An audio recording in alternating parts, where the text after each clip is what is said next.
Welcome to Kabali TV. Halina't matuto tayo kay Ginoong Katuto. Mula sa saknong 257 hanggang 274, ang paghingi ng tulong ng bayan ng Crotona sa bayan ng Albania.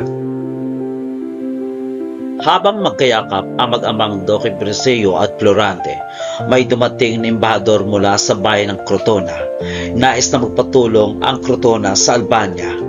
Inilahad ang isang mahalagang yugto sa buhay ni Florante, kung saan siya ay tinawag upang tumulong sa kaharian ng Crotona laban sa hukbo mula sa Turkiya.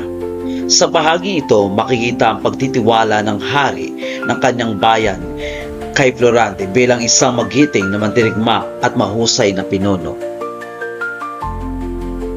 Dahil sa kanyang husay sa pakipagdigma at katapangan, siya ay napiling manguna sa pagtugon sa panganib na kinakaharap ng Crotona.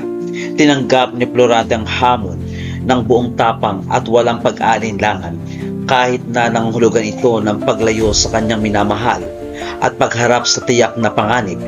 Ipinakita rito ang kanyang pagiging tapat sa tungkulin at pagmamahal sa bayan na higit pa sa kanyang pansariling kaligayahan. Sa kanyang paglalakbay, dala niya ang determinasyong ipagtanggol ang Crotona at iligtas ito mula sa kapahamakan. Inilarawan din ang lakas at kahandaan ng kanyang hukbo, pati na ang kanyang pamumuno na nagbibigay ng inspirasyon sa kanyang mga kasama. Sa pagdating ni Florante sa larangan ng digmaan, agad niyang hinarap ang kalaban ng buong tapang at talino. Sa kabila ng lakas ng puwersa ng Albania, hindi siya natinag at ipinakita ang kanyang kahusayan sa estratehiya at pakipaglaban. Unti-unti niyang napabagsak ang mga kaaway at naibalik ang kapayapaan sa Crotona. Nagdiwang ang buong kaharian dahil sa matagumpay ni Florante at ang kanyang katuto na si Minandro. Dahil dito, siya ay kinilala bilang isang bayani at lalong tumaas ang kanyang dangal at reputasyon.